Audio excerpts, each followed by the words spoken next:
Hujambo na karibu sana mtazamaji wa Zone Media, tujuzana yote ambayo yanajiri katika anga za kimataifa. Huko Mashariki ya Kati kwa hivi sasa kuna harufu kubwa ya vita kutokea tena kwa kiasi kikubwa, kwa sababu kumekuwepo na mambo ambayo yanaendelea katika siku za hivi karibuni, upande wa Israel, upande wa Lebanon, lakini pia upande wa Irani na upande wa Marekani. Nyuma kidogo tulishuhudia mashambulizi kadhaa ya Marekani pamoja na mashambulizi ya kujibu ya Irani. Kwa hivi sasa Israel inaendeleza operesheni zake za kijeshi kusini mwa Lebanon dhidi ya kundi la Hezbollah, licha ya juhudi za Marekani za kusimamisha mapigano.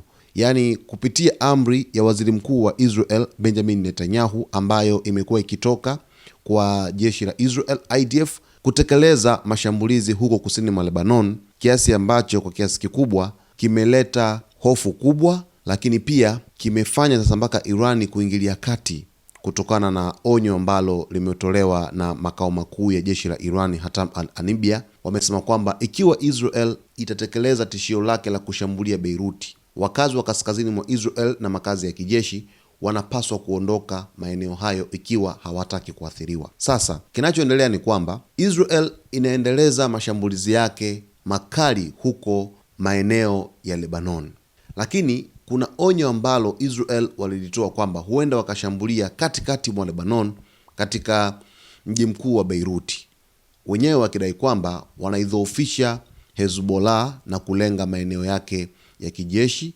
lakini pia na kulenga maslahi mengine ya kundi hilo la wanamgambo hapo nchini Lebanon.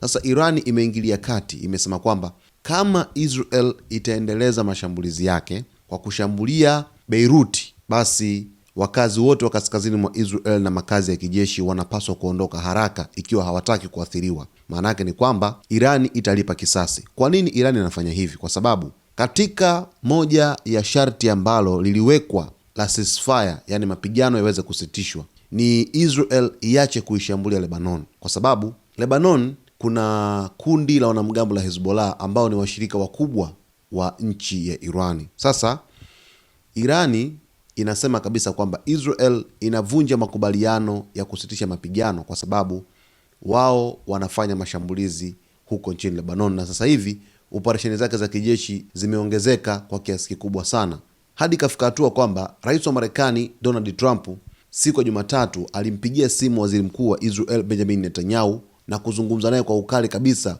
Kulikuwa kuna mvutano. Hii taarifa imeripotiwa na chombo cha habari cha Axios nchini Marekani kwamba Trump alikuwa amemind na kumtolea lugha zisizofaa waziri mkuu wa Israel Benjamin Netanyahu, kwamba kwa nini anaendelea kufanya mashambulizi huko nchini Lebanon ikiwa yeye anapambana kuleta amani, yani kufikiwa kwa amani kati ya Irani pamoja na Marekani. Sasa ile simu ya rais wa Marekani Donald Trump kwa waziri mkuu wa Israel Benjamin Netanyahu mwishoni ilitamatika kwa mafanikio makubwa, na Trump mwenyewe aliandika kwenye mtandao wake wa Truth Social kwamba simu hiyo ilikuwa mafanikio na kudai kuwa Israel na Hezbollah wangesitisha mashambulizi dhidi ya kila mmoja. Na pia Trump alisema kwamba wanajeshi wa Israel hawataingia mjini Beirut kufanya mashambulizi. Trump anajaribu kukwepa uendelezaji wa vita katika ukanda wa Mashariki ya Kati, kwa sababu kiuhalisia madhara ni makubwa ambayo yametokea tangu kuanza kwa vita. Lakini kitu ambacho Israel kwa hivi sasa anakifanya, analazimisha vita viweze kuendelea, kwa sababu ikiwa anajua kabisa kwamba kuishambulia Lebanon ni ukiukwaji wa makubaliano ya kusitisha mapigano, kwa nini anaendelea kufanya hivyo?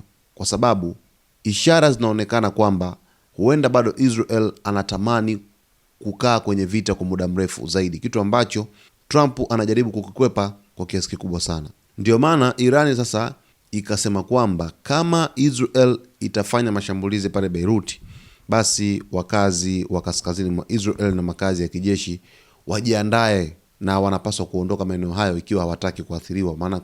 Kwa maana ni kwamba Irani inaweza kufanya mashambulizi ya kulipiza kisasi kwa ajili tu ya kuitetea Lebanon. Kiuhalisia hali katika ukanda Mashariki ya Kati si shwari sana, na huenda wakati wowote vita vinaweza kuibuka upya. Lakini waziri mkuu wa Israel Benjamin Netanyahu amesema kwamba operesheni hizo zitaendelea kama zilivyopangwa hata baada ya mazungumzo yake na rais wa Marekani Donald Trump. Lakini Israel ikaonya kwamba inaweza kushambulia mji mkuu wa Lebanon, Beirut, ikiwa Hezbollah itaendelea kurusha makombora au droni kuelekea Israel.